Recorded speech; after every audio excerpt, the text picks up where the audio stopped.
শালবন একটু পার করে তরফ থেকে টালিগঞ্জ ইজি বীজ বীজ নাট্যকেন্দ্রকে স্মারক তুলে দেওয়ার জন্য আমি আমাদের সদস্য পাত্রীকে বলছি মঞ্চে আসার জন্য।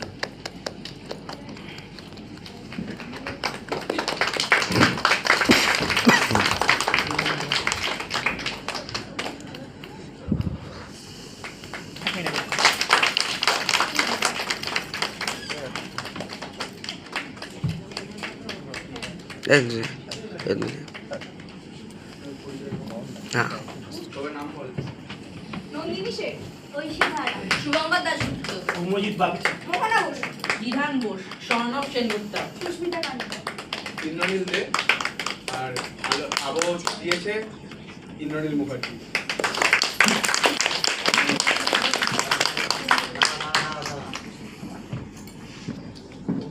কতদিন ধরে নাট্য জগতের সঙ্গে জড়িত? 2010 সালে প্রথম আর কি কলেজে নাটক করতে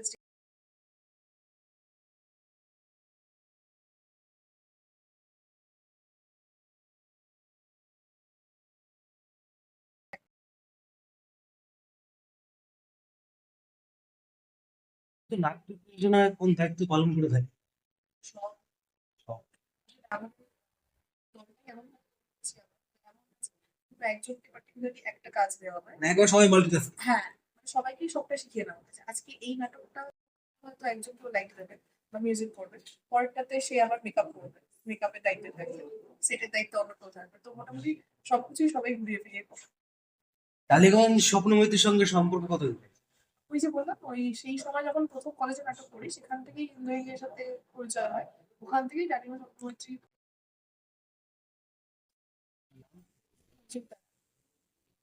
সামনে খুব ভালো লাগছে, কারণ আমরা এই পারফর্ম করার খিদে নিয়েই তো একদিন ধরে লড়ছি। আমাদের থিয়েটার মানে তো মানুষের সামনে নিজেদেরকে তুলে ধরা, তো অবশ্যই খুব ভালো লাগছে। একটা ভালো লাগার একটা নতুন বিষয় প্রত্যেকবারের মতো। আচ্ছা দাদা, সিনেমায় অভিনয় করা এবং নাটকে সবার সামনে লাইভ পারফরমেন্স করার মধ্যে একটা তফাৎ রয়েছে, পার্থক্য রয়েছে, যেমন সবাই জানে। এবার লাইভ পারফর্ম করতে সবার সামনে কতটা চাপ ফিল হয় অন স্টেজ, একটু বলুন আমাদের। দেখুন, এক কথায় বলতে গেলে টেক 1 টেক 2 তো হয় না, এটাই সব থেকে বড় পার্থক্য। কারণ সিনেমায় করলে কি টেক 1 টেক 2 থেকে কত নম্বর টেকে কি ফাইনাল হবে ডিপেন্ড অন দ্যাট, স্বাধীনতা থাকে। থিয়েটারে তো দেখতেই পাচ্ছেন, ভুল ত্রুটি বুঝতে পারলেও আমরা ব্যাকে যেতে পারবো না, আর ভুল করলেও এগিয়ে নিয়ে যাওয়া ছাড়া আমাদের কাছে কোনো রাস্তা নেই। এটাই বেসিক পার্থক্য। কতদিন ধরে দাদা, আপনি কতদিন ধরে অভিনেতা হিসাবে মানে অভিনয় হিসাবে আপনি রয়েছেন অভিনেতা হিসাবে? দেখুন, আমরা তো সেইভাবে অভিনয় করছি বলতে অনেক ছোটবেলা থেকে, যখন থেকে স্কুল লাইফ পড়াশোনা করছি তখন থেকে অভিনয় করছি। আচ্ছা আচ্ছা। আমরা তাও আমার লাইফে বলতে গেলে 14-15 বছর তো হয়েই গেল প্রায়। আপনার নাম? দিবাকর দাস। নমস্কার দাদা, সবার আগে বলুন কেমন আছেন? খুবই ভালো রয়েছি আজকের এই সন্ধ্যায়। টালিগঞ্জ স্বপ্নমৈত্রী আমন্ত্রণে আমরা আজ এখানে অনুষ্ঠানে যোগ দিতে এসেছি। আমাদের দলের নাম হিজিবিজবির নাট্যকেন্দ্র। আমাদের এক্ষুনি যে নাটকটা আমরা করলাম সেটা হচ্ছে খেয়ালি রাজার কাণ্ড। আমাদের পরিচালককে একটু দেখে নেবো, ইন্দ্রনীল দেখে। ইন্দ্রনীল দা, আপনি যদি একটু এদিকে আসেন। ইন্দ্রনীল দে আমাদের পরিচালক। তো আমাদের এই যে নাটকটা সব দেখলেন, একদম ছোট ছোট বাচ্চাগুলোকে নিয়েই করেছি। খুব বেশি সময়ও আমরা সেভাবে পাইনি। ইন্দ্রনীল যদি না থাকতো তবে হয়তো এটাকে সেভাবে আমরা মানে রূপ দিতে পারতাম না। তো ওর যতটা চেষ্টা বাচ্চাগুলো সেইভাবে করেছে। ও বলতে পারবে আমরা কতটা কী করতে পেরেছি, আর যারা দর্শক উপস্থিত ছিলেন তারা বলতে পারবেন কেমন কি হলো, এটুকুই। আর যদি ইন্দ্রনীল তুই কিছু বলিস। আসলে প্রথমেই বলবো যে বাচ্চাদের নিয়ে কাজ করতে গেলে একটা এক্সট্রা এফর্ট তো সবসময়ের জন্য থাকে, ঠিক আছে? কারণ দাদা আমার সঙ্গে ছিল বলে আমি বাচ্চাদেরকে নিয়ে কাজ করার সাহস দেখিয়েছি, এবং আমার যিনি স্যার ইন্দ্রনীল মুখার্জি, তো ওনার সহযোগিতা ছাড়া আমি বাচ্চাদেরকে নিয়ে কাজ করাটা সাহস করতাম না। কিন্তু উনি সবসময় পাশে থেকেছেন, আমার গ্রুপের প্রত্যেকটা সদস্য আমার পাশে সবসময় ছিল বলে আমি বাচ্চাদেরকে নিয়ে কাজ করার যে সাহস সেটা দেখাতে পেরেছি। তো যাই হোক, প্রথম আজকে মঞ্চায়ন হলো এক খেয়ালি রাজার কাণ্ড।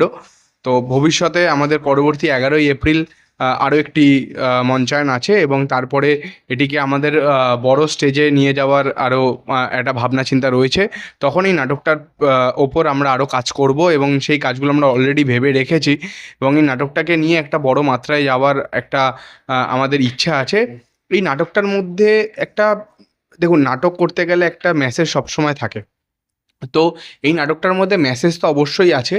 আর এই নাটকটা মানে আমরা মজার ছলে বাচ্চাদের মধ্যে দিয়ে, কারণ আমরা জানি বাচ্চারা ভগবানের রূপ, তো বাচ্চাদের মধ্যে দিয়ে, বাচ্চাদের মুখ দিয়ে আজকে সমাজের যে পরিস্থিতি সেইটা যেভাবে ফুটিয়ে তোলা যায় সেইটারই চেষ্টা আমাদের এই নাটক করছে। তো আশা করছি আপনারা এই নাটকটার পরবর্তী শো আমাদের টালিগঞ্জ হিজি বিচ বিচ নাট্যকেন্দ্রের যে ফেসবুক পেজ আছে সেখানে এই নাটকের পরবর্তী শোয়ের আপডেট আপনারা পেয়ে যাবেন। আপনারা পরবর্তী শোয়ে আসবেন এবং আপনাদের উপস্থিতি এবং আপনাদের আশীর্বাদ আমাদের চলার পথের পাথেও।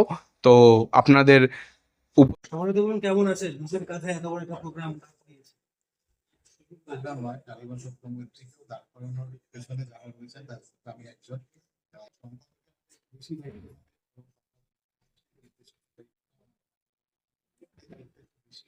তবে এই চারিদিকে যুদ্ধের দাম মিলিয়ে সবকিছু তো একদম বছরের শেষেতেই আমরা সেই একটা উদযাপন পালন করার জন্যই আজকের এই উৎসবের আয়োজন। আচ্ছা দাদা, সিনেমায় অভিনয় আর সিনেমা পরিচালনা, নাটক তো অভিনয় পরিচালনা মূল তফাৎ আছে। এখানে আমি বলি সিনেমার সাথে আমার কোনো বিরোধ নেই, কিন্তু আমি সিনেমার পেছনে বা মানে কি বলবো ক্যামেরার পেছনে কাজ করতে বেশি ভালোবাসি। আর সেই জন্যই নাটকের পরিচালনা বা নাটকের নির্দেশনা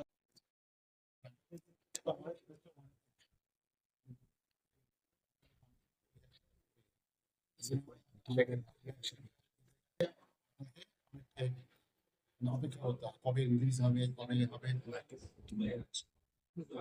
কবে সিনেমা রিলিজ হবে, কবে তারপর সিনেমা হবে কিনা সেই সমস্ত কিছুই লক্ষ্য করতে হবে। সেক্ষেত্রে নাটক হচ্ছে সঙ্গে সঙ্গে তাৎক্ষণিক যে অভিব্যক্তি বা তাৎক্ষণিক রিয়াকশন যেটা পায়নি, সেটাই হচ্ছে সব থেকে বড় কারণ তো বটে। তবে হ্যাঁ, নাটকে যে পরিমাণ খেলা করা যায়, প্রত্যেকটা শো মানে প্রত্যেক দিন একটা করে শো। সিনেমা মানে আমি একবারই করলাম, তার এডিট করলাম, সেটাই দেখে বারবার হলে নাটক আজকে যে নাটক দেখতে দুদিন পরে এই শোটাই দোকান দেখবে না, এই চ্যালেঞ্জটা আমার নেওয়াটা বেশ ভালো। দাদা, নাটক তো প্রতিবাদের ভাষা, আমরা জানি যে নাটক মানে হচ্ছে প্রতিবাদের ভাষা।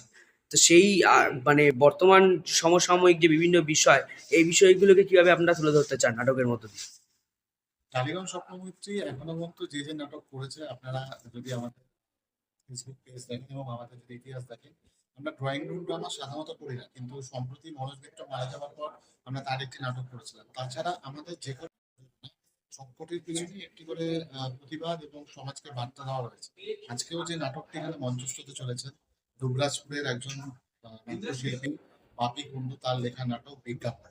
এই বিজ্ঞাপন নাটকটার মূল বিষয়টাই হচ্ছে যে আমরা চারিদিকে এখন দেখি বিজ্ঞাপনের রমরমা, চারিদিকে বিজ্ঞাপন, এই বিজ্ঞাপন দিচ্ছে, আমি আসলে এই করে দেবো, আমি আসলে ওই করে দেবো, কিন্তু আখেরে গিয়ে দেখা যাবে সেই যা আমরা রয়েছি সেখানেই পড়ে রয়েছি। তো এই যে একটা বার্তা, আমরা তো প্রতিবাদ করতে পারবো না, হ্যাঁ আমাদের একটা সময় আছে যেটা সামনে 29 এপ্রিল বা 23 এপ্রিল আসছে, কিন্তু আমরা তো ওই দুটো দিনে সবকিছু পরিবর্তন করতে পারবো না। আমাদের এই পরিবর্তনটা চালিয়ে যেতে হবে আমাদের প্রতিবাদের মাধ্যমে। তাই এই নাটকটি আমরা বেছে নিয়েছি আমাদের নবতম প্রযোজনা হিসেবে, যার নাম বিজ্ঞাপন। শেষ প্রশ্নটা আপনার কাছে, অনেকে নাট্য জগতের সঙ্গে জড়িত আছেন, কেউ যদি নাট্য জগতে পদার্পণ করতে চায়, কোন কোন নাট্যকারকে স্টাডি করা কিংবা দেখা শুধু নাট্যকার নয়, আমি যেটা বলবো মানে আমার জীবনে যেটা হয়েছে, আমি আদ্যপান্ত বাণিজ্য বিভাগে ছাত্র, কিন্তু আমি নাটক নিয়েই কাজ করে চলেছি আজ প্রায় 15-20 বছর। আমার দল রেজিস্টার হয়েছে 13 সালে, কিন্তু আমাদের দল তৈরির সূচনা হচ্ছে 2005 সালে। সেই হিসাবে ধরলে আজ 20-21 বছর হয়ে গেছে। এছাড়া মানে দল হিসাবে এছাড়া নাটক আমি যেটা বলছি যে নাটক করতে চাইছেন তাহলে আমার বেশি টেক্সট, শুধু নাটক নয়, গল্প, কবিতা, বই, প্রবন্ধ, মানে প্রচুর গল্পের, মানে আমাদের নাটকের বেশিরভাগ আমি মানে আমি বলবো গল্প, মানে প্রচুর নাটক এরকম হয়েছে যেগুলো আমি লিখেছি, আমি কিন্তু সবই গল্প থেকে লিখেছি। মানে সেক্ষেত্রে সমরেশ বসুর গল্প হোক, রাজশেখর বসুর গল্প, কমেডির ক্ষেত্রে নাটকে রূপান্তর দিয়েছি, শিবরাম চক্রবর্তীর গল্প। তার ফলে যারা নাটকে আসবে এটা ভেবেই আসা উচিত, তাদেরকে পড়তে হবে। ওই দু একজনের লেখা পড়লাম, পড়েই হচ্ছে আমি নাটক শিখে গেছি বা নাটক জানি, এটা যদি হয়ে যায় হবে না। নাটকের কোনো শিক্ষা শেষ নেই। মানে আজ আমি নিজে নাট্য একাডেমি ভবনে দাঁড়িয়ে বলছি, মানে আমি নিজে দেখেছি দেবশঙ্কর লোকবাজকে নাট্য একাডেমির সভাপতি, ওনাকেও আমি ওনার চেম্বারে বসে বই পড়তে দেখি। নাটকের সাথে থাকে, সেখানে উনি এখনো বই পড়েন, নতুন নতুন নাটক পড়েন, কিন্তু সেক্ষেত্রে পড়াশোনাটা করতে হবে। আপনার নাম? আমার কালাগান সমিতির এখন অব্দি প্রতিষ্ঠাতা সম্পাদক হিসেবে রয়েছি এবং নির্দেশনার দায়িত্ব।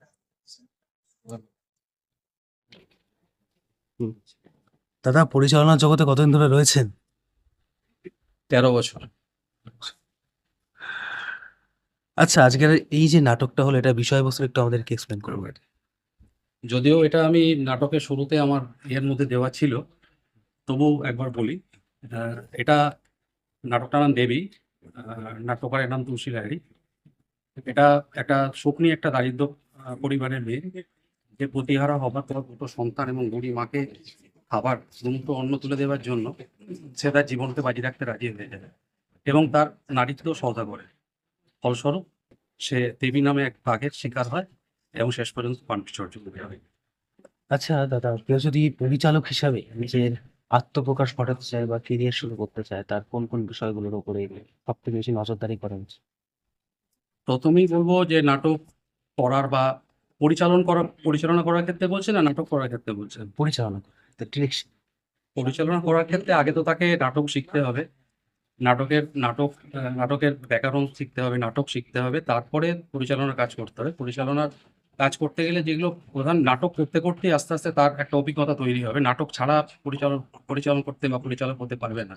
আগে নাটক করতে হবে, নাটক শিখতে হবে, তারপরই পরিচালনা করতে পারবে সে। আর পরিচালনার ক্ষেত্রে যেগুলো বিষয়বস্তু হচ্ছে যে এখন বিভিন্ন জায়গায় বিভিন্ন ইনস্টিটিউট আছে, সেখানে পরিচালনা শেখায়। তবে হাতে কলমে করার যে অভিজ্ঞতা, আমি আমার দিক থেকে বলবো যে প্রথমে করে এবং শিখে তারপরে যদি পরিচালনা করে, সে অনেক বেশি দক্ষ এবং পারফেক্ট হবে। শেষ প্রশ্ন দাদা আপনার কাছে, সিনেমা পরিচালনা বা ডিরেকশন এবং নাট্য পরিচালনার ভিতরে মূল তফাৎটা কোন জায়গায়? সিনেমা পরিচালনার ক্ষেত্রে, নাটক পরিচালনার ক্ষেত্রে মূল তফাৎ যেটা হচ্ছে সেটা হচ্ছে যে আঙ্গিক। নাটকের যে আঙ্গিক এবং সিনেমার যে আঙ্গিক দুটো ভিন্ন। মানে অভিনয়টা হয়তো একই, কিন্তু নাটকের আঙ্গিকটা এবং সিনেমার আঙ্গিকটা দুটোই আলাদা, সম্পূর্ণ আলাদা। তো এটা নিয়ে একটু অনেক বিষয় মানে বিস্তর বলতে হয়, তো শুধু এইটুকুই বললাম।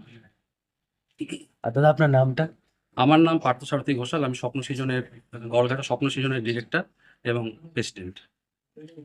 একটু দাদা আপনার মধ্যে কেউ একজন আসুন, আসুন না, আসুন না, দুজনেই আসুন না, দুজনেই আসুন।